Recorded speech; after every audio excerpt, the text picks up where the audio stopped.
7 मई को तीसरे चरण की वोटिंग होनी है, जिसमें सरगुजा लोकसभा सीट भी शामिल है। कभी कांग्रेस में रहे चिंतामणि महाराज यहां से बीजेपी के प्रत्याशी हैं। सरगुजा में जीत हासिल करने के लिए कांग्रेस पुरजोर मेहनत कर रही है। इसी कड़ी में अंबिकापुर पहुंचे पीसीसी चीफ दीपक बैज ने बीजेपी प्रत्याशी चिंतामणि महाराज पर जमकर हमला बोला। उन्होंने कहा कि चिंतामणि सिर्फ सोते रहते हैं।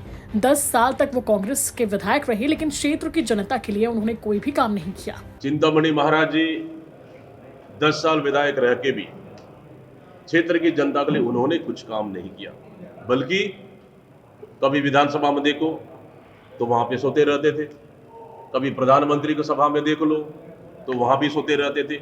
मतलब जो व्यक्ति अपना क्षेत्र की जनता का चिंता छोड़ के और वो बड़े बड़े सभाओं में अगर सोने का काम करे तो समझ जाइए कि उनको अपने क्षेत्र की जनता के प्रति कितना चिंता है। इसलिए इस समय क्षेत्र की जनता ये भी जानती है कि वही भारतीय जनता पार्टी आरोप लगाती है कि ये भ्रष्टाचारी है और उसके खिलाफ एफआईआर होता है, और एफआईआर होने के बाद वो भारतीय जनता पार्टी ज्वाइन कर लेते हैं।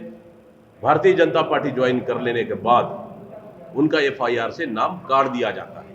मतलब सीधा सीधा साफ है कि भारतीय जनता पार्टी में जिसका एफआईआर है, जिसका कुछ गड़बड़ है, भारतीय जनता पार्टी में चले जाओ और मोदी वॉशिंग पाउडर से वॉशिंग मशीन में धुलकर आप बाहर निकल जाओ। इसके आगे बैज ने कहा कि बीजेपी अगर लोकतांत्रिक पार्टी है तो चिंतामणि महाराज को उनसे पूछना चाहिए कि किस आधार पर उनके खिलाफ एफआईआर दर्ज की गई थी। देखिए, कांग्रेस लोकतांत्रिक पार्टी है, यहाँ सबको अपना बात रखने का और बोलने का अधिकार है,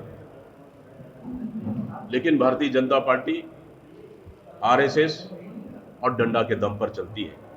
अगर बोलने का अधिकार भारतीय जनता पार्टी में है तो चिंतामणि महाराज बोल के देखे कि मेरा एफआईआर क्यों काट दिया गया, नहीं मेरा एफआईआर क्यों हुआ था। भारतीय जनता पार्टी को पूछे किस आधार पर मेरा एफआईआर में नाम आया, किस आधार पर मुझे भ्रष्टाचारी कहा गया। हिम्मत है तो भारतीय जनता पार्टी पूछे हो।